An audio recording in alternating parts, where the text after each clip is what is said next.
Hi, I'm Shiraz, And I'm Kate. and we are with the GC Writing Center. And today we're going to talk about goal setting, particularly since many of you are home during this pandemic and goals might be feeling a little bit overwhelming or difficult to determine exactly what you're trying to get done during this time. So, to start out with, how do you determine what your goal is? So it's helpful to have a very concrete, clearly stated goal that's not amorphous, that you can clearly check off as completed when it's done.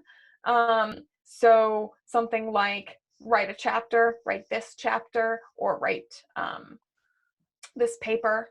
That's a very clear goal. So, how do you then figure out the steps to get to that goal?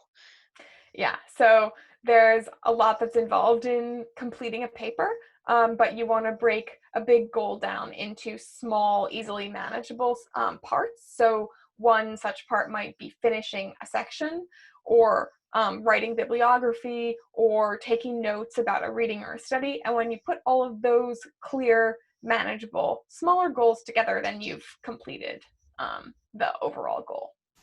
So essentially, you're taking small bits that seem really more easily achievable that you can kind of have that moment of going, I finished this thing along the path to that bigger goal.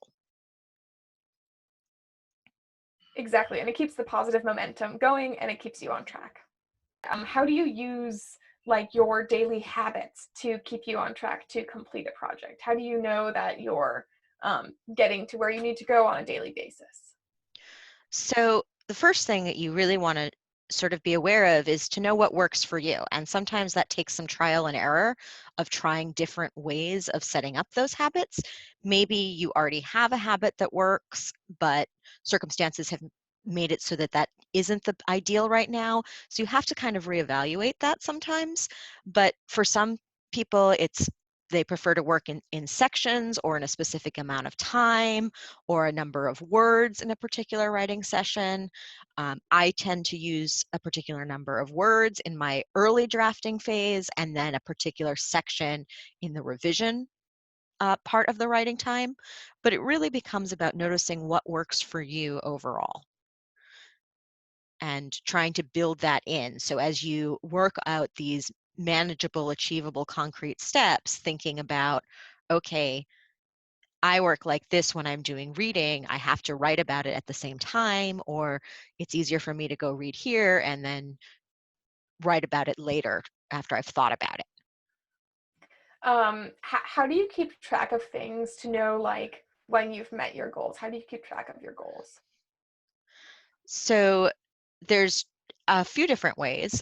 One of them is literally just to have a checklist. And often when I make a breakdown of what those goals are, I will have either a piece of paper or maybe some kind of digital checklist where I see the next step. And so that's just the next thing I have to do. And I don't have to necessarily think about what the next piece is going to be because that can sometimes leave you in a place where things seem unachievable or overwhelming. And instead, you just know, okay, the next thing I have to do is I have to look at this material or write this part of something.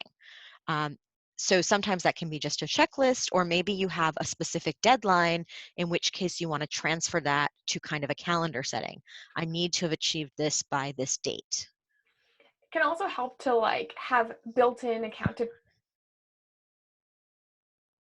So if you know that you're going to have people reviewing a piece or something like that to have a workshop, or you know that you're supposed to get something to your advisor by a certain time, that kind of accountability can keep you on track with your goals as well. Right. And sometimes you can set that up for yourself, even if it's just asking a friend to make sure you've emailed them something by a certain date. They might not even have to read it, but it gives you that sense that I have a deadline. Yep, So, can make it real. of course, then the big question is how do you deal with missing a goal? Yeah, so it's good to be flexible. with your goals and gentle with yourself. So if you miss a goal, which happens sometimes, and it makes sense that it would happen now, given what we're all living through together, um, it can be very helpful to reframe things in a positive way to say, like, look, I've missed this goal. And yet, the work that I did toward the goal is going to help me moving forward, even though I missed the goal. And you can also use that time as an opportunity to reevaluate, like, how manageable were the smaller sub goals that I was setting for myself? How were my work habits working for me? Are there ways that I could adjust them? So to see a missed goal as like an opportunity for growth, and to keep yourself with your eye looking toward the future and moving forward. Great. So overall, basically what we're saying is try to find manageable, achievable, concrete goals, work in habitual goals to try to meet those, and consider having some kind of accountability to help you achieve those things. So remember that we here at the Writing Center are around if you have questions or need some of that accountability in the process. You can make an appointment with us. You can visit us at our website, and we hope that this was helpful for you and that you are able to set some manageable goals during this time of staying inside and social distancing. Thanks.